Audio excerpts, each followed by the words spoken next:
चेहरे पर मुस्कान लेकर के ये मेरे प्यारे साथियों, अब सिक्का उछल चुका है। हेड भी आपका होगा और टेल भी आपका होगा। जब तक तोड़ेंगे नहीं तब तक छोड़ेंगे नहीं। आज से कक्षा 10वीं के गणित की क्लास शुरू होने जा रही है और इस क्लास में हम लोग काफी शानदार टॉपिक जानेंगे। बेसिक मैथ हम लोग जानने वाले हैं, क्योंकि जब तक हम लोग को बेसिक जानकारी नहीं होगी तब तक हम आगे कुछ नहीं कर सकते हैं। तो अगर आप अभी तक कुछ भी नहीं कर पढ़े हैं तो कोई दिक्कत नहीं होने वाली है। आज आपको एकदम छोटे लेवल से पढ़ाने वाले हैं। आज आपको हम अंक से शुरू करेंगे। गणित में आपको अंक के बाद संख्या, इस तरीके की बहुत सारे टॉपिक हम लोग जानने वाले हैं। तो ये वीडियो आपके लिए काफी ज्यादा खास होने वाली है। सबसे पहले तो वीडियो को लाइक और चैनल को सब्सक्राइब करके दोस्तों में भी शेयर कर दीजिए और एक साथ मिलकर के आप अपना तैयारी कीजिए। और बोर्ड की परीक्षा में आपको एकदम धमाल मचाना है। पेपर के खोपड़ी में आपको एकदम छेद कर देनी है। आइए क्लास को शुरू करते हैं समय को ध्यान में रखते हुए। तो सबसे पहले आपको बताना चाहेंगे कि कक्षा 10वीं के गणित का जो पहला चैप्टर है, उस चैप्टर का नाम है वास्तविक संख्या। क्या नाम है? वास्तविक संख्या। तो हम लोग वास्तविक संख्या तो जानेंगे ही जानेंगे, लेकिन उसके पहले आइए हम लोग ये जानते हैं कि वास्तविक संख्या से पहले जो अंक होती है, यानी कि गणित की जहां से शुरुआत होती है, वह शुरुआत क्या होती है, वह क्या चीज होता है। तो आइए फटाफट से हम लोग शुरू करते हैं। सबसे पहले आपको बताते हैं अंक के बारे में कि आखिर में यह अंक जो होता है वह क्या होता है, किसे कहते हैं। तो ध्यान दीजिएगा, नोट करते जाइएगा कि गिनती में प्रयुक्त किए जाने वाले जो सांकेतिक चिन्ह होते हैं उसे हम लोग अंक कहते हैं। जैसे कि 0, 1, 2, 3, 4, 5, 6, 7, 8 और 9, ये क्या है? ये आपका अंक है। यानी कि गिनने के लिए जिस भी सांकेतिक चिन्ह का आप इस्तेमाल करते हैं, आप प्रयोग करते हैं, उसे ही क्या कहते हैं? अंक कहते हैं। तो ये बड़ा ही आसान है कि 1, 2, 3, 4, 5 ये क्या है? ये सब का सब अंक है। अब आइए हम लोग समझते हैं कि आखिर में जब अंक हम लोग जान लिए तो संख्या क्या होती है। तो काफी बेहतरीन तरीके से हम लोग समझेंगे कि हम लोग का जो संख्या होती है वह क्या होती है। तो नोट करते जाइएगा, स्क्रीनशॉट ले लीजिए। आपको अंतिम में बताएंगे कि इसका पीडीएफ भी कहां पे मिल जाएगा। आपको आसानी तरीके से परेशान नहीं होनी है, बस आपको एकदम तैयारी, एकदम जोश और जुनून के साथ करते रहनी है। तो आइए फटाफट से चलिए बाबू, सबसे पहले यहां पे हम समझेंगे संख्या के बारे में कि संख्या किसे कहते हैं। तो देखिए, अंकों के समूह को हम लोग क्या कहते हैं? तो संख्या कहते हैं। क्या कहते हैं? अंकों का समूह। यानी अंक हम लोग किसे कहे? तो अभी आपने जाना कि गिनती के लिए, यानी कि गिनने के लिए जिस भी सांकेतिक चिन्ह का प्रयोग करते हैं उसे अंक कहते हैं। जैसे कि 1, 2, 3, 4, 5। तो उसी प्रकार जब इसका समूह हम बना लेते हैं, यानी अंक का जब समूह बन जाता है, जैसे कि 111, यहां पे 3 बार 1 है, तो ये आपका क्या होगा? 111 एक प्रकार की संख्या हो गई। यह अंक नहीं कहलाएगा। अब क्या कहलाएगा? अब यह संख्या कहलाएगा। उसी प्रकार से 134 दिया गया है, यह भी क्या हो जाएगा? यह आपका संख्या हो जाएगा। क्यों संख्या हो जाएगा? क्योंकि यहां पे अंकों का समूह बना हुआ है और इस तरीके से आपको जबरदस्त तैयारी करनी है। उसी प्रकार से 129 है, 129 क्या हो जाएगी? यह आपका भी संख्या हो जाएगा। आइए अब हम लोग जानते हैं कि संख्या में कुछ प्रकार होती है, यानी बार बार कहते हैं सम संख्या, विषम संख्या, भाज्य संख्या, अभाज्य संख्या, ये क्या होती है? आइए एक एक करके हम लोग जानते हैं और समझते हैं फटाफट से। अब सिक्का उछल चुका है मेरे प्यारे साथियों। अब हेड भी आपका होगा और टेल भी आपका होगा। पेपर के खोपड़ी भी एकदम आपको छेद करनी, एकदम धमाल मचाना है। पूरे बेसिक से तैयारी कीजिए और एकदम धमाल मचा दीजिए। आइए पढ़ते हैं कि संख्या के प्रकार में, कि संख्या के प्रकार कौन कौन सी होती है। तो सबसे पहले हम लोग जानेंगे सम संख्या के बारे में। तो देखिए, सम संख्या के बारे में, सम संख्या किसे कहते हैं? एक नहीं, यहां पे दो परिभाषा आपको बताएंगे जिससे कि आपको बेहतरीन तरीके से याद हो जाए। चलिए, तो सम संख्या देखिए वैसी संख्या होती है जो 2 से पूर्णतः विभाजित हो जाती है। विभाजित होने का मतलब क्या हो गया? कि जब हम इसमें भाग लगाएंगे, यानी कि दुनिया का कोई भी ऐसी संख्या हो, अगर उसमें 2 से हम भाग करें तो आसानी से वह भाग लग जाए, यानी पूर्णतः कट जाए, वह क्या कहलाती है? वह सम संख्या कहलाती है। अथवा एक और आसान परिभाषा है। वह आसान परिभाषा क्या है? कि जिस संख्या के अंत में दुनिया के कोई भी संख्या हो, संख्या किसे कहते हैं? अंकों के समूह को संख्या कहते हैं। तो जिस संख्या के अंत में 0 हो, 2 हो, 4 हो, 6 हो, 8 हो, उसे हम लोग सम संख्या कहते हैं। जैसे कि 102, 1020, 338, ये क्या है? ये सभी के सभी क्या है? सम संख्या की परिभाषा है। क्यों? क्योंकि इसमें हम 2 का भाग आसानी से लगा सकते हैं और इस संख्या के अंत में, अथवा दूसरे परिभाषा के अनुसार इस संख्या के अंत में 0, 2, 4, 6, 8 है। इस प्रकार ये क्या हो जाती है, ये सम संख्या हो जाती है। तो आइए अब बात करते हैं हम लोग अगले संख्या के बारे में। तो हम लोग जानेंगे अब विषम संख्या के बारे में। तो कि विषम संख्या क्या होती है, तो चूंकि ध्यान दीजिएगा यहाँ पे जो विषम संख्या होती है बाबू, वो क्या होती है, सम संख्या के बिल्कुल उल्टा होती है, बिल्कुल अपोजिट होती है। अगर सम संख्या में 2 का भाग लग जाता है तो विषम संख्या में 2 का भाग नहीं लगेगा। जैसे कि यहाँ पे परिभाषा आप समझिएगा, नोट करते जाइए। हमें पता है कि ये छोटी छोटी चीजें आप सभी को पता है, लेकिन काफी स्टूडेंट को पता नहीं है। लेकिन अगर आपको पता है तो भी आपको ध्यानपूर्वक पूरे वीडियो को देखना है, क्योंकि जब बार बार पढ़ा जाता है तो वह बाद में कभी भूला नहीं जाता है। और जब आप लोग धमाल करिएगा एग्जाम में तो आपको शुरू से पूरे बेहतरीन तरीके से आपको पहले तैयारी करनी होगी। आइए समझते हैं विषम संख्या के बारे में।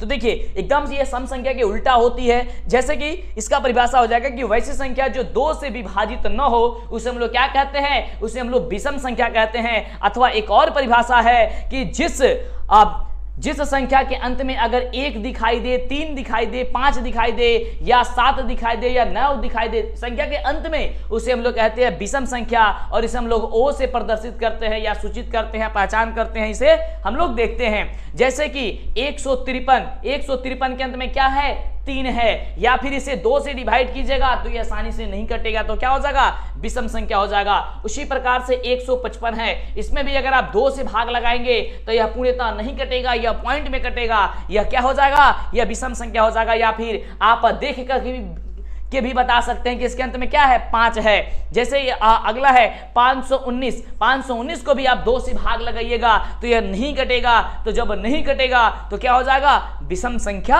हो जाएगी। चलिए अब बात करते हैं अगले टॉपिक की बारे में बात करते, एकदम ईमानदारी से तैयारी करना आपको। और वीडियो को लाइक नहीं किया ना, इतनी अच्छी कमाल वीडियो को तो लाइक तो बनता है। फटाफट से वीडियो को लाइक कीजिए, जल्दी से दोस्तों में शेयर कीजिए और बताइए कि वीडियो आपको कैसा लगा हुआ है, फटाफट से बताइएगा। बिल्कुल ये काफी शानदार आपकी क्लास होने वाली है।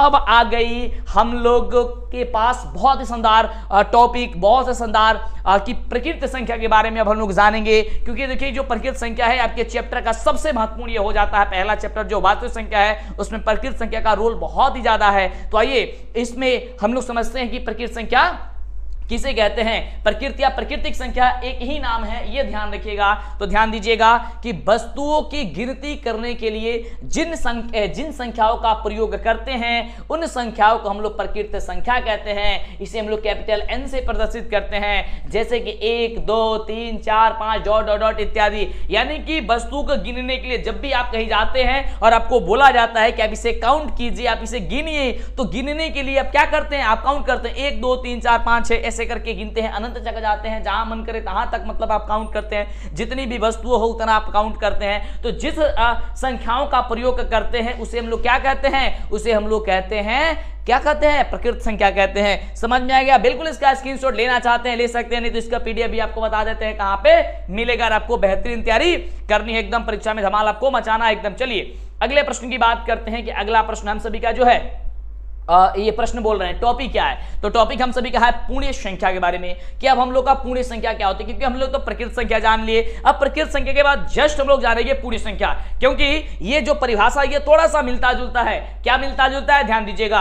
ये कह रहा है परिभाषा कि यदि प्रकृत संख्याओं में शून्य को यानी कि 0 को शामिल कर लिया जाता है तो प्राप्त संख्या को हम लोग क्या कहते हैं, पूर्ण संख्या कहते हैं। यानी कि जो प्रकृत संख्या होती है, यानी कि 1 2 3 4 5 6 7 होती है, अगर उसमें हम लोग पहले 0 शामिल कर लेते हैं तो जब 0 को शामिल कर लेंगे तो वो कहलाएगी पूर्ण संख्या है। क्या है, ये पूर्ण संख्या हो जाएगी। यानी कि 0 1 2 3 4 5 डॉट इत्यादि क्या हो जाएगा, यहाँ पे हो जाएगा। इसे हम लोग W से सूचित करते हैं, होल नंबर, यानी कि W से इसे प्रदर्शित करते हैं, इसे सूचित करते हैं। चलिए अब बात करते हैं हम लोग फटाफट तरीके से अगले टॉपिक पे, क्योंकि इसमें हम लोग ज्यादा समय नहीं गवाएंगे, क्योंकि ये तो बेसिक चीजें हैं और बेसिक चीजें तो आप लोग को एकदम शानदार तरीके से समझ में आ ही रहा है। चलिए अगले प्रश्न की बात करते हैं। चैनल को सब्सक्राइब करना मत भूलिएगा, क्योंकि जब तक आप चैनल को सब्सक्राइब नहीं करेंगे आपको इतनी अच्छी कमाल वीडियो नहीं मिल पाएगी। और बहुत जल्द आपके सामने हम डिजिटल बोर्ड पे आ रहे हैं और आप लोग को एकदम बेहतरीन, इससे भी बेहतरीन तरीके से आपको समझाएंगे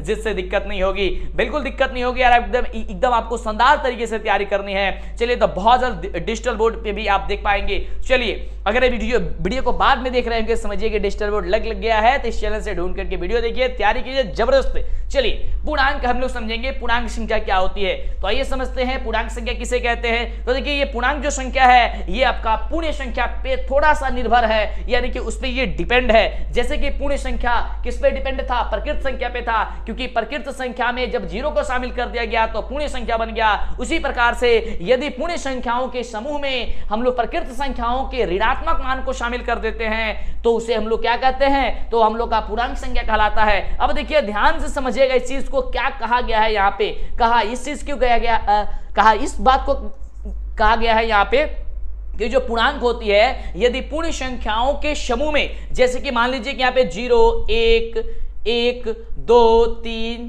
4 5 डॉट डॉट डॉट है, अगर इसमें हम लोग क्या करते हैं प्रकृत संख्या के ऋणात्मक मान का मतलब क्या हो गया कि -1 -2 -3 -4 -5, ठीक है, dot dot dot dot dot infinity, ठीक है, अनंत तक, तो उसे हम लोग क्या कहेंगे वो पूर्णांक हो जाएगा। जैसे कि एग्जांपल यहां पे दिया गया है कि इन्फिनिटी तक जाएगा, जैसे कि मान लीजिए ये आपका पूर्ण संख्या है। पूर्ण संख्या क्या होती है 1 2 3 4 5 6 डॉट डॉट डॉट ये अनंत तक जाएगा। और इसमें क्या किया जाए कि प्रकृत संख्या के ऋणात्मक मान को शामिल कर लिया जाए। तो प्रकृत संख्या तो 1 2 3 4 5 होती है, ठीक है, अनंत तक होती है। और इसमें जब इसके ऋणात्मक मान यानी कि -1 -2 -3 -4 -5 इस तरीके के शामिल कर दिया जाए तो हम लोग क्या कहेंगे, वो हम लोग का पूर्णांक संख्या कहलाएगा। इस बात को आप लोग को ध्यान रखनी है और ये बहुत ही शानदार है, जबरदस्त है। पूर्णांक के बारे में आप लोग बार बार देखिए, आप लोग चैप्टर में अध्ययन करेंगे तो ऐसा ना हो कि आपको दिक्कत हो जाए। एक बात ध्यान दीजिएगा, यहां पे समझा देते हैं। देखिए धनात्मक जो पूर्णांक होते हैं, ऋणात्मक, देखिए धनात्मक जो पूर्णांक, यहाँ पे चीज को क्लियर कर लीजिएगा, जो धनात्मक पूर्णांक होंगे, देखिए पूर्णांक 3 प्रकार के हो जाते हैं। अगर बात करते हैं पूर्णांक, अधिक अगर कोई पूछ दे कि पूर्णांक कितने प्रकार के होते हैं तो कहेंगे सर 3 प्रकार के होते हैं। कितने प्रकार के होते हैं, 3 प्रकार के होते हैं। कौन कौन प्रकार होता है, एक होता है धनात्मक पूर्णांक, क्या होता है, एक होता है धनात्मक पूर्णांक, दूसरा होता है ऋणात्मक पूर्णांक, ठीक है, क्या होता है ऋणात्मक पूर्णांक, ओके। चलिए और एक आपका क्या होता है, एक आपका होता है शून्य पूर्णांक, क्या होता है शून्य पूर्णांक होता है, ठीक है। इस पे लिखने में थोड़ी दिक्कत होती है लेकिन जब डिजिटल आ जाएगा उस पे दिक्कत नहीं होगी। तो देखिए धनात्मक पूर्णांक क्या होते हैं, 0 से बड़े होते हैं, क्या होते हैं 0 से बड़े होते हैं, ठीक है। अब ऋणात्मक ये और आपका जो ऋणात्मक पूर्णांक क्या होते हैं, वो 0 से क्या होते हैं छोटे होते हैं। इस बात को ध्यान रखिएगा, 0 से छोटे कौन होते हैं ऋणात्मक पूर्णांक, और 1 से बड़े कौन होते हैं धनात्मक पूर्णांक, और शून्य क्या होता है, शून्य केवल एक आपका शून्य पूर्णांक होता है। जो शून्य होता है 0 होता है, क्या होता है शून्य पूर्णांक होता है। चलिए तो इसके बारे में आपने जाना, उसी चीज को यहाँ पे लिखा गया, ऋणात्मक धनात्मक पूर्णांक 0 से बड़े होते हैं, ऋणात्मक पूर्णांक 0 से छोटे होते हैं। और एक चीज बात यहाँ पे और एक नोट है कि दशमलव वाला जो होता है पूर्णांक कभी नहीं होता। देखिए बार बार आपके ये बुक में होगा या फिर एग्जाम में पूछ दिया जाएगा कि दशमलव किस प्रकार से पूर्णांक है, या कोई पूछ देगा कि दशमलव क्या पूर्णांक है या नहीं है। तो देखिए दशमलव वाला कोई भी पूर्णांक नहीं होता है, दशमलव वाला पूर्णांक नहीं होता है। क्या होता है, दशमलव वाला पूर्णांक नहीं होता है, इस बात को आप गौर करके रखिएगा। चलिए अब बात करते हैं हम लोग आगे। अब हम लोग समझेंगे अभाज्य संख्या के बारे में कि अभाज्य संख्या हम सभी का क्या होती है। कंटिन्यू बने रहिए, वीडियो को छोड़ करके, क्लास को छोड़ करके नहीं जाना है, और आपको एकदम परीक्षा के खोपड़ी में छेद करनी है। जब तक तोड़ेंगे नहीं तब तक छोड़ेंगे नहीं, क्योंकि सिक्का उछल चुका है, हेड भी आपका होगा और टेल भी आपका होगा। एकदम जबरदस्त तरीके से तैयारी करनी है। चलिए आइए बात करते हैं अब हम लोग अभाज्य संख्या के बारे में कि अभाज्य संख्या क्या होती है। तो वे संख्याएं जिनमें एक अथवा स्वयं के अतिरिक्त अन्य संख्याओं का भाग नहीं लगता है, ऐसे या उसे हम लोग कहेंगे अभाज्य संख्या। और समझिए कि एग्जाम में एक नंबर यहां से कंफर्म हो गया, यानी कि 100 नंबर के पेपर में मात्र अब आपको 99 अंक का ही तैयारी करना है, केवल इस वाले टॉपिक से, केवल अभाज्य वाले टॉपिक से। यानी कि जो बच्चे अभाज्य संख्या के बारे में समझ लिए उनका एक नंबर यहां पे बन गया 100 नंबर के पेपर में मात्र अब उनको 99 नंबर का ही तैयारी करनी होगी। कैसे, ध्यान दीजिएगा, ऐसे कि यह बार बार पूछता है कि निम्नलिखित में कौन अभाज्य संख्या है। तो जब आप समझे रहिएगा कि कौन अभाज्य संख्या क्या होती है तब तो आप आसानी से बता दीजिएगा बिल्कुल। तो यहां पे परिभाषा में क्या कहा गया कि वे संख्याएं जिनमें क्या हो, एक अथवा स्वयं के अतिरिक्त अन्य संख्याओं का भाग नहीं लगता है या फिर उसका गुणखंड नहीं निकले, उसे हम लोग कहेंगे अभाज्य संख्या। जैसे 2 है, 2 बाबू किससे कटेगा, 1 से कटेगा, स्वयं संख्या से कटेगा। 3 है, 3 किससे कटेगा, 1 से कटेगा और स्वयं संख्या से कटेगा। 5 है, 5 किससे कटेगा, 1 से कटेगा और स्वयं से कटेगा। 7 है, 7 किससे कटेगा, 1 से कटेगा और 7 से कटेगा, इसके अलावा कोई दूसरा संख्या से नहीं कटेगा। उसी प्रकार या 11 है, 11 किससे कटेगा, 1 से कटेगा और किसी और संख्या से नहीं कटेगा। उसी प्रकार 13 है, 13 जो है 1 से कटेगा और 13 से कटेगा, किसी और संख्या से अब नहीं कटेगा। 17 है, 17 किससे कटेगा, 1 से कटेगा और 17 से कटेगा, इसके अलावा किसी और संख्या से नहीं कटेगा। तो जब भी आपके सामने, ध्यान देंगे, जब भी आपके सामने कोई इस प्रकार का एग्जाम्पल दिया गया हो और ऑब्जेक्टिव में आपसे पूछा गया हो कि निम्नलिखित में कौन जो है अभाज्य संख्या है, तो आप यह चेक कर लीजिएगा कि कौन उसमें से वह संख्या है जो 1 और स्वयं के अलावा किसी और संख्या से भाग नहीं लगेगा, किसी और संख्या से नहीं कटेगा, वही आपका अभाज्य संख्या होगा। और ध्यान दीजिएगा, आपके एग्जाम में आएगा क्वेश्चन, तो आपके एग्जाम्पल में आपको ऑप्शन में 13 या तो 17, ये अधिकतर बार देखा जाता है कि ऑप्शन आपका रहता है, तो या तो 13 या तो 17 होगा, तो टिक कर दीजिएगा। इसके अलावा कोई दूसरा संख्या तभी आप चेक कर लीजिएगा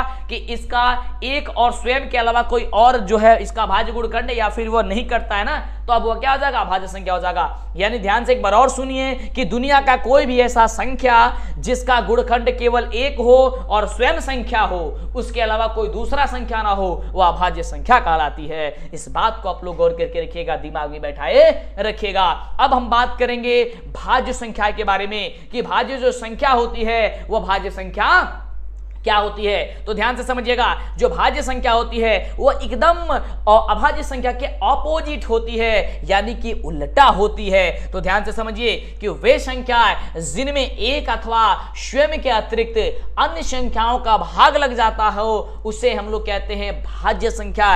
यानी कि अभाज्य संख्या में केवल 1 और स्वयं वाला ही संख्या आता था, लेकिन इसमें 1 से ज्यादा आएगा। जैसे एग्जाम्पल 4 है, 4 किससे कटेगा, 1 से कटेगा, 2 से कटेगा और 4 से कटेगा। 6 है, 6 किससे कट जाएगा, यानी कि इसका गुणखंड क्या होगा, 1 होगा, 2 होगा, 3 होगा और 6 होगा।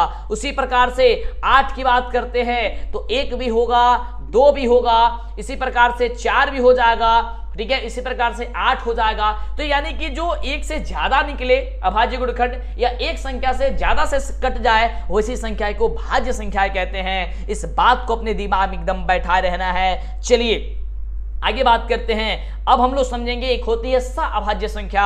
अब जब सअभाज्य संख्या समझ लेंगे, उसके बाद समझेंगे सबसे जबरदस्त, सबसे धमाल मचाने वाला टॉपिक परिमेय संख्या के बारे में। क्योंकि अगर परिमेय संख्या और अपरिमेय संख्या आपने समझ लिया तो समझिए कि 2 से 4 नंबर यहां से कंप्लीट हो गया।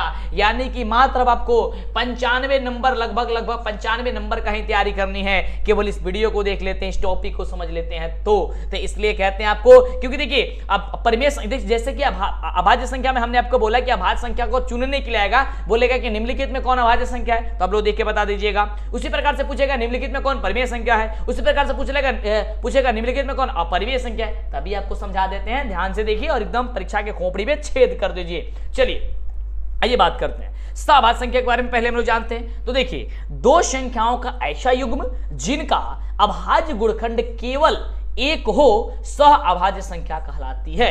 2 संख्याओं का ऐसा युग्म, यानी कि 2 संख्याएं हो और 2 संख्याओं का ऐसा युग्म जिनका अभाज्य गुणखंड केवल 1 निकले, वैसी संख्या को क्या कहते हैं, सअभाज्य संख्या कहते हैं। जैसे कि 8 है और 9 है। 8 और 9 का जब आप लोग गुणखंड कीजिएगा तो इसमें का केवल जो होगा वह आपका 1 निकलेगा, इसका अभाज्य गुणखंड। यानी कहने का मतलब हो गया कि जिसका मौसा 1 निकले, बस ध्यान को रखिएगा। यानी कि जिसका HCF यानी कि मौसा एक निकले वैसी संख्या को कहते हैं हम लोग सभाज्य संख्या। जैसे 8 है, 8 को भाग देते हैं 9 में, कितना बार में जाएगा? 1 बार में जाएगा। यहाँ हो जाएगा 8, यहाँ पे घटेगा क्या हो जाएगा? 1 से फिर डिवाइड हो जाएगा ये 8, फिर कितना बार में जाएगा? 8 बार में चला जाएगा, यहाँ पे कट गया। मसा कितना निकला? 1 निकला, तो ये क्या हो जाएगी? सभाज्य संख्या हो जाएगी। उसी प्रकार से 25 है, 25 को भाग दीजिए 26 से, 25 में एक बार में जाएगा, यहाँ पे बचेगा 25, ये घट जाएगा 1, इसको करेंगे, इसको तो हो जाएगा 25, फिर कितना बार में चला जाएगा? 25 बार में चला जाएगा, तो हो जाएगा 25, ये आपका कट गया। बचा मसा कितना? 1। यानी कि जिसका HCF आसानी से कहें, जिसका HCF होगा HCF, यानी कि जिसका 1 निकले HCF, यानी कि मसा जिसका 1 निकले वही आपका क्या हो जाएगी? सभाज्य संख्या हो जाएगी। इतना बस आपको दिमाग में बैठाए रखना है। चलिए आगे बात करते हैं अगले टॉपिक की। अगला जो टॉपिक है वो सबसे शानदार, सबसे जबरदस्त और मस्त है। क्यों? क्योंकि ये आपका चैप्टर ही शुरुआत करता है और चैप्टर को अंत भी यही करता है। आपका ये शानदार है टॉपिक, तो शानदार टॉपिक को शानदार तरीके से पढ़ेंगे हम लोग। तो आइए समझते हैं हम लोग की परिमेय संख्या क्या होती है। तो ध्यान दीजिएगा कि ऐसी संख्या, ध्यान दीजिएगा, ऐसी संख्या जिसे P/Q यानी कि P/Q यानी कि अंश बटे हर, क्या चीज? तो अंश बटे हर के रूप में हम लोग व्यक्त कर सके या लिखा जा सके, जहां P और Q क्या हो? पूर्णांक हो। अब पूर्णांक क्या होती है हमने आपको ऊपर बता दिया है। बता दिया कि नहीं बता दिया है? इसलिए बेसिक जानना बेहद जरूरी है। अगर हमने आपको पूर्णांक नहीं बताया होता या आपको पूर्णांक के बारे में समझ में नहीं आता कि पूर्णांक क्या होती है, तब तो यहाँ पे आके के फंस जाते आप। इसलिए हमने आपको क्या किया कि पहले पूरा चीज आपको पहले ही एक एक चीज एक के बाद एक जीरो से लेकर के हीरो तक आपको ये आपको करा रहे हैं टॉपिक, जिससे कि आपको एग्जाम में दिक्कत नहीं होगी और पेपर के खोपड़ी में आपको छेद करनी है। चलिए, तो जहां P और Q क्या हो? पूर्णांक हो, परंतु Q बराबर नहीं हो 0, यानी कि इसका मतलब हो गया कि हर का मान, जो हर का मान है वह कभी ना कभी 0 नहीं होना चाहिए। हर का जो मान है वह 0 नहीं होना चाहिए, कभी भी कदापि नहीं होना चाहिए। तो ऐसी संख्या कहलाती है परिमेय संख्या। यानी एक बार और सुनिए, ध्यान से समझिए, क्योंकि इससे 3-4 अंक आपका, 3-4 नंबर आपके एग्जाम में कंफर्म बन जाएगा। ऐसी संख्या जिसे P/Q के रूप में लिखा जा सके, क्या किया जा सके? P/Q के रूप में, यानी कि अंश बटे हर के रूप में लिखा जा सके, जहां P और Q एक पूर्णांक हो, यानी कि वो धनात्मक ऋणात्मक दोनों हो सकता है और शून्य भी हो सकता है, और परंतु Q का मान यानी अंश का मान कभी भी 0 नहीं होना चाहिए। जैसे कि 4/5, 4/5 को क्या किया गया है? अंश बटे हर के रूप में लिख दिया गया है। यह आपका अंश हो गया, यह आपका हर हो गया। क्या हो गया? यह आपका अंश और नीचे वाला हर, और यहां 5 है, यानी कि यह 0 नहीं है। 0 कभी भी नीचे नहीं आना चाहिए, क्योंकि वह अपरिभाषित हो जाएगा। उसी प्रकार 6/7 है, 6/7 है, तो 7 क्या है? आप सभी जानते हैं 6 क्या है बाबू? कि सर पूर्णांक है। पूर्णांक है तो बिल्कुल यही बात तो कह रहा था परिभाषा कि पूर्णांक होना चाहिए और हर का मान 0 नहीं होना चाहिए, वही चीज है। 22/7, तो 22/7 भी आपका वही चीज है। ठीक है, देख रहे हैं ये पूर्णांक है ही और नीचे वाला मान 7 है, ये 0 है ही नहीं। तो इस प्रकार से ये जो संख्या होती है क्या होती है? ये आपका हो जाती है परिमेय संख्या। तो आएगा छांटने के लिए कि निम्नलिखित में कौन परिमेय संख्या है, आप बता दीजिएगा आसानी तरीके से, बिल्कुल बता दीजिएगा। अब चलिए हम लोग अपरिमेय संख्या जानेंगे, उसके पहले एक बहुत ही शानदार टॉपिक है और यहां से 2 नंबर आपके एग्जाम में बन जाते हैं, यानी कि 2 नंबर और घटा लीजिए, बस यहां से बन जाते हैं। क्योंकि पूछेगा कि निम्नलिखित में कौन शांत संख्या है, शांत दशमलव है और अशांत दशमलव से। तो समझिए कि इनमें परिमेय संख्याओं का हर 2 का पावर 5 और 5 का पावर 2 का पावर m, माफ कीजिएगा 2 के पावर m और 5 के पावर n के रूप का होता है। अर्थात कह सकते हैं हम लोग कि हर के अभाज्य गुणखंड में 2 और 5 के अतिरिक्त कोई अंक नहीं होता है, शांत दशमलव कहलाता है। समझिए ध्यान से क्या कह रहा है। कह रहा है इस बात को कि वैसी परिमेय संख्याएं, यानी कि वे परिमेय संख्याएं जिसके हर का गुणखंड हम लोग करें तो केवल उसमें 2 आना चाहिए, नहीं तो 5 आना चाहिए। इसके अलावा कोई दूसरा संख्या घुसेड़ा तो समझिए कि वह शांत दशमलव नहीं होगा। जैसे कि 33 बट्टे यहाँ पे 8 दिया गया है, यहाँ पे यह परिमेय संख्या है, बिल्कुल ये परिमेय संख्या। पहले सबसे पहले तो वो परिमेय संख्या होनी चाहिए, उसके बाद से नीचे वाला जो हर है, ये आपका जो हर है, ये हर का जो आपका गुणखंड है, ये कभी भी 2 और 5 के अलावा कोई दूसरा संख्या इसमें नहीं आना चाहिए। जैसे कि 8 का गुणखंड क्या होगा, 2 इंटू 2 इंटू 2 होगा, यही होगा ना, 2 इंटू 2 इंटू होगा, 2 दूनी 4, 4 दूनी 8, बिल्कुल। इसमें देखिए तो क्या है, केवल 2 है बस, तो ये 2 है, इसका मतलब यह क्या हो जाएगा, शांत दशमलव हो जाएगा। अगर 5 भी इसमें आ जाता, कोई ऐसा संख्या होता है जिसमें 5 आ जाए तो वो भी शांत होगा, लेकिन कुछ ऐसे संख्या अगर आ जाए जिसमें 2 भी आए, 5 भी आए और कोई और संख्या आ जाए, तब वो अशांत हो जाएगा, तब वो शांत नहीं होगा। भले ही 2 है, 5 है, लेकिन कोई और संख्या उसमें आ जाएगा तब तो वो नहीं होगा। जैसे कि यहाँ पे है 17/25, तो 25 आपका क्या है, 25 क्या है, हर है, हर का गुणखंड क्या होगा, 5 इंटू 5, देखिए इसमें 5 आया केवल, तो जब 5 केवल आ गया तो क्या हो जाएगा, शांत हो जाएगा। अब देखिए 20 है, ठीक है, 20 का क्या होगा, यहाँ पे करिएगा 2 और यहाँ पे हो जाएगा 5, यहाँ पे हो जाएगा 2 इंटू 5, 2 इंटू 2 इंटू 5, 2 दिन 4, 4 5 20। यहाँ पे देखिए 2 भी है, 5 भी है, ये भी क्या हो जाएगा, शांत दशमलव हो जाएगा। लेकिन अगर इसके अलावा कोई दूसरा संख्या आ जाता तब क्या होता, वो आपका अशांत दशमलव हो जाता। चलिए अब बात करते हैं हम लोग यहाँ से अशांत दशमलव के बारे में। तो अशांत दशमलव के बारे में वैसे तो हमने बता ही दिया हर चीज कि 2 और 5 के अलावा कोई दूसरा संख्या आ जाए, वही बात यहाँ पे लिखा गया है। जैसे कि यहाँ पे अशांत दशमलव या अनवसानी आवृत्ति प्रसार इसको भी बोलते हैं, कई जगह अनवसानी आपको बोला जाएगा, तो आपको ऐसा ना हो कि ना समझ में आए, इसलिए हम लोग यहाँ पे इंडिकेट इसे कर दिए है। तो यहाँ पे ध्यान दीजिएगा, इसमें वही होता है कि इनमें परिमेय संख्याओं का हर जो होता है 2 का पावर m और 5 के पावर n के रूप का नहीं होता है, अर्थात हर के अभाज्य गुणखंड में 2 और 5 के अतिरिक्त कोई अंक आ जाता है, अशांत दशमलव कहलाता है। यदि 2 और 5 के अलावा कोई अन्य आ जाता है, जैसे कि 17/6, तो 6 आपका हर है, 6 हर है ना, तो हर जब है इसका गुणखंड कीजिएगा तो 2 इंटू 3 होगा। देखिए में 2 तो आया है लेकिन 3 भी आ गया है, तो ऐसी संख्या जो होगी वह शांत नहीं होगी, ऐसी संख्या अशांत होगी। उसी प्रकार से यहाँ पे 77 कितना है, 21 है, तो यहाँ पे 21 है, 21 को भी कीजिए कितना हो जाएगा, यहाँ पे तो 3 गुने 7 हो जाएगा, 7 3 इसमें 2 और 5 तो है ही नहीं, तो ये तो ऑलरेडी क्या हो जाएगा, अशांत हो जाएगा। और यहाँ पे देखिए गलती से टाइप हो गया है 12/20, ठीक है, इसमें 12/20 नहीं होगा, ठीक है, क्योंकि 20 क्या हो जाएगा, शांत हो जाएगा। क्यों, क्योंकि इसमें 2 इंटू 2 इंटू 5 होगा ना, बिल्कुल। तो जब ये 2 इंटू 2 इंटू 5 होगा तो केवल 2 और 5 आया तो क्या हो जाएगा, ये आपका अशांत दशमलव हो जाएगा। समझ में आ गया। चलिए अब बात करते हैं हम लोग अगले टॉपिक की। अगला टॉपिक क्या कह रहा है, तो अब हम लोग समझेंगे अपरिमेय संख्या। परिमेय संख्या में हमने क्या समझा कि जिस संख्या को p/q के रूप में लिखा जा सके उसे परिमेय संख्या कहते हैं। इसमें सेम उल्टा होता है कि ऐसी संख्या जिसे p/q के रूप में नहीं लिखा जा सके, यानी कि जिसे हम लोग p/q के रूप में नहीं व्यक्त कर सके, ऐसे संख्या को हम लोग कहते हैं अपरिमेय संख्या। तथा जहां p और q पूर्णांक होता है परंतु q बराबर नहीं होता 0, परिमेय संख्या कहलाती है। बात सब कुछ वही है, लेकिन यहाँ पे केवल p/q के रूप में नहीं लिख सकते। जैसे कि √2 है, √2 को आप लोग p/q के रूप में लिख सकिएगा, नहीं लिख सकिएगा। क्यों, क्योंकि ये रूट में, रूट से बाहर कीजिएगा तो ये आपका पॉइंट में आ जाएगा। √3 है, √3 को भी आप नहीं लिख सकते हैं। √7 है, √7 को भी आप नहीं लिख सकते हैं। लेकिन एक सवाल हम आपसे पूछते हैं, आप नीचे कमेंट करके बताइए, अगर हम बोलें कि √49 क्या है, ये एग्जाम में भी आता है कि √49 क्या है, तो यह आपका एक परिमेय संख्या है। अब कहिएगा सर कैसे, अभी आपने बताया कि रूट वाला संख्या परिमेय होता है, तो ये परिमेय कैसे हो गया। बाबू देखिए कैसे हो गया, रूट जब 49 दिया गया है तो √49 को आप बाहर कीजिएगा तो ये होगा 7 इंटू 7, और √2 में से एक रूट 2 को संख्या में से एक संख्या बाहर हो जाता है, रूट बाहर करते हैं तो यानी बचेगा केवल 7। और जब केवल 7 बच गया तो 7/1 लिख सकते हैं कि नहीं लिख सकते हैं, क्योंकि 7 में 1 से भाग देंगे तो क्या हो जाएगा, 7 बचेगा।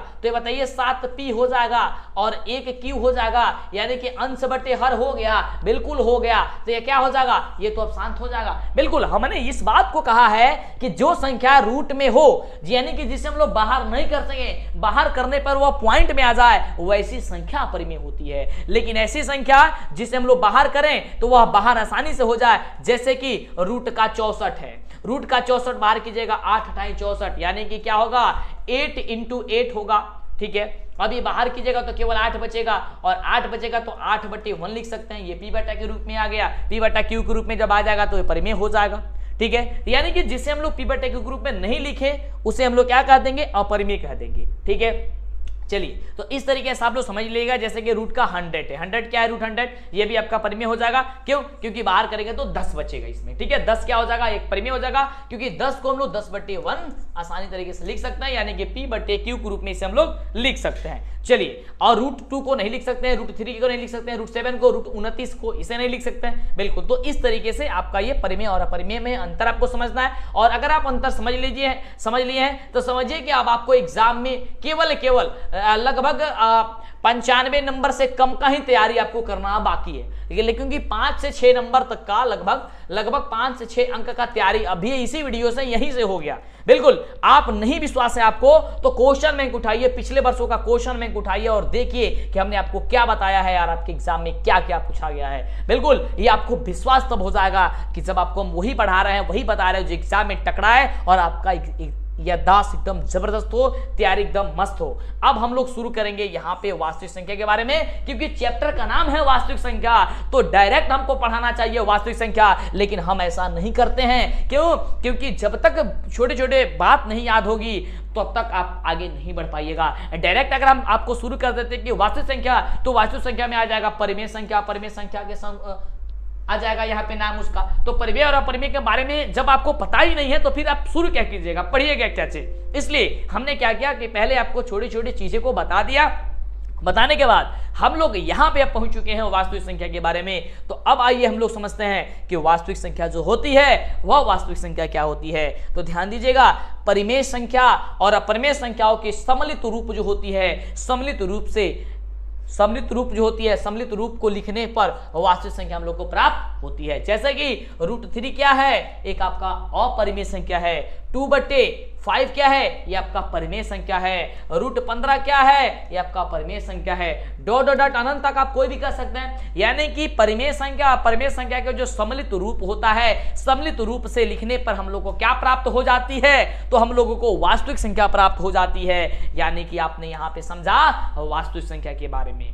तो यहां तक आपने तो बहुत ही जबरदस्त तरीके से समझा है। अब हम लोग शुरू करने जा रहे हैं सबसे जबरदस्त आपका टॉपिक, एग्जाम के दृष्टिकोण से और आपकी बुक के दृष्टिकोण से, दोनों के लिए सबसे महत्वपूर्ण है यूक्लिड विभाजन एल्गोरिथम।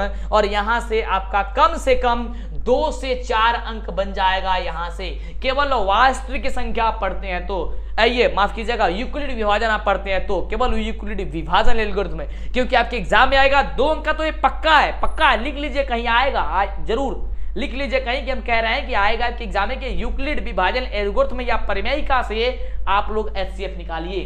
तो जब आप समझे रहिएगा यूक्लिड विभाजन एल्गोरिथम या परिमेयिका, तो आपको तो बढ़िया से समझ में आ जाएगा, तो आप आसानी तरीके से किसी भी क्वेश्चन को हल कर सकते हैं। तो आइए हम लोग समझते हैं, लेकिन उसके पहले एक छोटी सी प्यार भरी दिल से रिक्वेस्ट है कि वीडियो को लाइक नहीं किए हैं तो वीडियो को लाइक जो जरूर करेंगे आप लोग, और चैनल को सब्सक्राइब करना नहीं भूलेंगे, क्योंकि जब तक आप चैनल को सब्सक्राइब नहीं करेंगे इतनी अच्छी कमाल वीडियो आपको कदापि नहीं मिलेगी। तो सब्सक्राइब के बटन पे दबाइए और लाइक दबा करके दोस्तों में शेयर कीजिए, जिससे कि मेरा मनोबल बढ़े और आपकी तैयारी जबरदस्त, मस्त और शानदार हो, क्योंकि सिक्का उछल चुका है, हेड भी आपका होगा और टेल ही आपका होगा। जब तक तोड़ेंगे नहीं तब तक छोड़ेंगे नहीं। आइए बात करते हैं यूक्लिड विभाजन एल्गोरिथम के बारे में। यदि a और b धनात्मक पूर्णांक है तो 2 ऐसे अद्वितीय पूर्णांक q और r इस प्रकार विद्यमान रहते हैं कि, ध्यान दीजिएगा, यूक्लिड विभाजन परिमेयिका या एल्गोरिथम में क्या होता है कि यदि a और b धनात्मक पूर्णांक हो, धनात्मक पूर्णांक भी आपको समझाया हमने, बिल्कुल, तो क्या होता है, 2 ऐसे अद्वितीय पूर्णांक q और r इस प्रकार विद्यमान हो जाते हैं कि a बराबर bq प्लस r हो जाता है। अब आपको यहाँ पे थोड़ी चीजें समझ में नहीं आई होगी, क्योंकि आप पहली बार आ रहे हैं, तो जब आप पहली बार आ रहे हैं तो नहीं समझ में आ रही होगी, तो पूरे तोड़ तोड़ के समझा दिया जाएगा, अभी आपको समझ में आ जाएगा। अर्थात कहने का मतलब ये हो गया कि एक धनात्मक पूर्णांक a को दूसरे धनात्मक पूर्णांक b से विभाजित करने पर भागफल q और शेषफल r प्राप्त हो जाता है। यानी ध्यान से देखिए, समझिए क्या हम आपको समझा रहे हैं, बता रहे हैं। हमने क्या कहा कि यदि a और b कोई धनात्मक पूर्णांक हो, जैसे a हो गया और ये आपका b हो गया पूर्णांक है, तो 2 ऐसे अद्वितीय पूर्णांक q और r इस प्रकार इसमें होते हैं कि a बराबर बी क्यू प्लस आर। अर्थात कहने का मतलब यह है कि एक को दूसरे धनात्मक पूर्णांक b से विभाजित करने पर जो q होता है भागफल और r हम लोग का होता है यहाँ पे शेषफल, आसानी तरीके से प्राप्त हो जाता है। लेकिन एक कंडीशन यहाँ पे यह लागू होती है कि जो जीरो होता है वह r के बराबर, ये r से छोटा होता है या फिर उसके बराबर होता है, या फिर जो आपका b होता है वह r से क्या होता है, तो छोटा होता है। क्या होता है, छोटा होता है। यानी कहने का मतलब यहाँ पे आपने क्या समझा कि जब दो संख्या होंगी, ध्यान दीजिएगा, जब दो संख्या होगी, यानी मान लीजिए कि 8 है और एक 9 है। क्या है, एक 8 है और एक आपका 9 है, और जब ये 8 और 9 है आपका, तो यहाँ पे जो आपका 8 आपका a हो जाएगा, और ये देखिए यहाँ पे बड़ा वाला संख्या a हो जाएगा यानी कि 9, और ये हो जाएगा आपका 8, और इसमें जब भाग लगाया जाएगा तो यहाँ पे हम लोग को क्या होगा, यहाँ पे जो q होगा वो हम लोग का भागफल होगा। क्या होगा, q हमारा भागफल होगा, और r हम सभी के क्या होगा, शेषफल होगा। और जब हम लोग का r जब शेषफल प्राप्त होगा तो यह कंडीशन लागू वहां पे इस बात की हो जाती है कि जो r होती है वह जीरो के बराबर होती है, या उसके जीरो के बराबर या उससे छोटा, और b का जो वैल्यू निकल के आएगा हमेशा वह r से क्या होती है, वह r से b का वैल्यू बड़ा होता है। कुछ बच्चों को यहाँ पे कंफ्यूजिंग लग रहा होगा, लेकिन कंफ्यूजिंग उन लोगों का दूर तब होगा जब आप इसे समझिएगा क्वेश्चन के हिसाब से।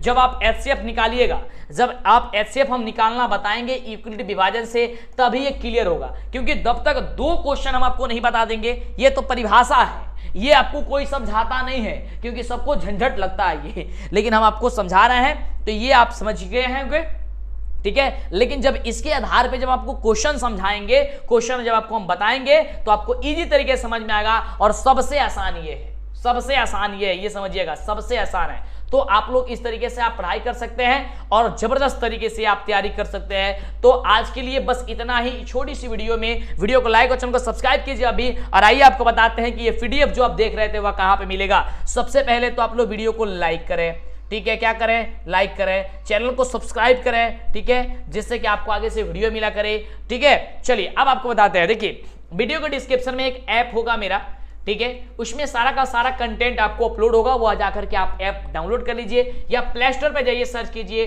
DLS education. क्या सर्च कीजिएगा, DLS एजुकेशन सर्च कीजिए, या फिर आप डायरेक्ट मंटू सर भी आप सर्च करते हैं तो आपका सामने आ जाएगा मेरा ऐप, ठीक है। DLS एजुकेशन का ऑफिशियल ऐप आएगा, जो आप लोग को ऑफिशियल ऐप को इंस्टॉल कर लेना है, या एक और ऐप आएगा DLS एजुकेशन के नाम से, वो भी इंस्टॉल कर लेना है, ठीक है। तो DLS एजुकेशन का ऑफिशियल ऐप आप इंस्टॉल कर लीजिए और आपको वहां पे सभी चीजें मिल जाएंगी। दूसरी चीज, मेरा वेबसाइट है, गूगल पे भी सर्च कीजिएगा DLS एजुकेशन ऑफिशियल, ठीक है, या फिर DLS एजुकेशन, तो आपको ऑफिशियल के नाम से एक वेबसाइट मेरा आएगा, वो मेरा ऑफिशियल वेबसाइट है DLS एजुकेशन ऑफिशियल। उसी वेबसाइट पे जाइएगा, कहीं और नहीं, क्योंकि मेरे नाम से बहुत ज्यादा ये वेबसाइट वगैरह बना हुआ है। और मेरा किताब भी आपको मार्केट में मिलता है, आपको पता है DLS एजुकेशन का किताब भी मार्केट में है, मेरा खुद का किताब भी है। तो आप जाकर के DLS एजुकेशन का किताब आप मांगिएगा मार्केट में, वो मिल जाएगा, ठीक है। लेकिन जब एग्जाम नजदीक होता है तब आपको गेस्ट पेपर वगैरह ज्यादा ही मिलते हैं, तो मिल लीजिएगा। ऐसे हमसे जुड़े रहिए, जब आएगा तब हम बता देंगे, ठीक है। 2023 के एग्जाम के लिए भी आने वाला है, तो आप लोग उस तरीके से आप तैयारी कर सकते हैं, ठीक है। और तीसरी चीज, हमारे टेलीग्राम से जुड़ जाइए, नीचे डिस्क्रिप्शन में बहुत सारा लिंक है, ठीक है, या टेलीग्राम पे भी सर्च कीजिए DLS एजुकेशन, ठीक है, DLS एजुकेशन सर्च कीजिए, आपको मिल जाएगा सभी चीज। तो फिर मिलते हैं इसी तरह कमाल वीडियो के साथ नेक्स्ट वीडियो में। वीडियो को लाइक और चैनल को सब्सक्राइब करके दोस्तों में शेयर जरूर कर दीजिए।